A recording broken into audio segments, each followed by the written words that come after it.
আজকে ইউটিউব চ্যানেলে বিশেষ বিষয় নিয়ে আলোচনা করতে চলছি।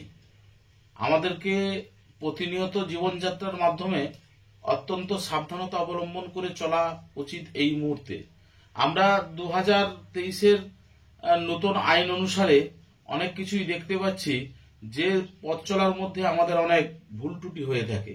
যেমন করে আমরা অনেকে পর্ন ভিডিও কিংবা ন্যাংটো ভিডিও দেখতে অভ্যস্ত বা এডিক্টেড হয়ে যাই, যারা আমরা নিজেরা আনন্দ নেওয়ার জন্য অনেক সময় একান্তে বসে পর্ন ভিডিওগুলো নিজে দেখি এবং তা থেকে আনন্দ পেয়ে থাকি।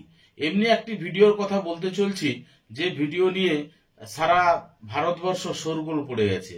তার কারণ হচ্ছে পশ্চিমবাংলার একটি ছেলে কেরালার পালানকার এলাকায় মারাকান্ড জায়গায় উনি ওনার পরিবার ছেড়ে দিয়ে কাজের সূত্রে গেছেন এবং গিয়ে ওখানে কর্মকাণ্ড করার পরেই তার অবসর সময় তিনি তার মোবাইল থেকে বিভিন্ন ন্যাংটো ছবি বা ব্লু ফিল্ম বা ভিডিও দেখে থাকেন, যেখানে ওই ব্লু ফিল্মে দেখা যাচ্ছে যে কচি কাঁচা বা ছোট 18 বছরের নিচে মেয়েদের সেক্স ভিডিও দেখে থাকেন।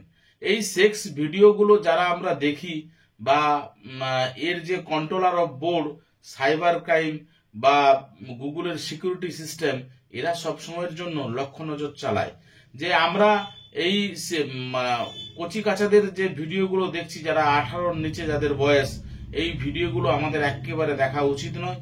তো এই ছেলেটি দেখতে গিয়ে কন্টিনিউ যখন এই ধরনের ভিডিও দেখেছে, গুগলের সিকিউরিটি সিস্টেম সার্চ করে কেরালার লোকাল থানাকে ইনফর্ম করে। লোকাল থানা সাইবার ক্রাইমের সাহায্যে ওনাকে খোঁজ খবর চালিয়ে ওনার মোবাইল সিজ করে ওনাকে অ্যারেস্ট করে, সুমোটো মামলা স্টার্ট করে এবং দেখা গেছে ওনার মোবাইলে অনেক কচি কাঁচা অর্থাৎ বাচ্চা মেয়েদের অনেক পর্ন ভিডিও বা সেক্স ভিডিও আপলোড করা আছে, উনি দেখেছেন।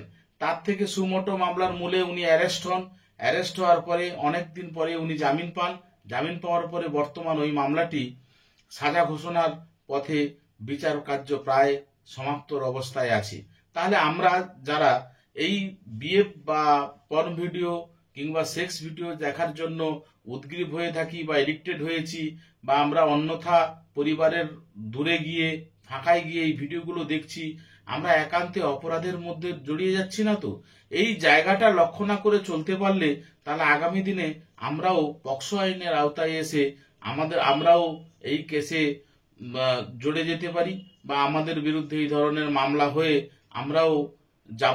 আমরাও জেলে থাকতে পারি বা সাজা ঘোষণার অন্তর্ভুক্ত হতে পারি। এর থেকে অবশ্যই আমাদের সাবধান থাকা উচিত এবং আগামী দিনে আমরা এই সাবধানতা না অবলম্বন করলে অবশ্যই আমাদের বিপদ খুব কাছেই।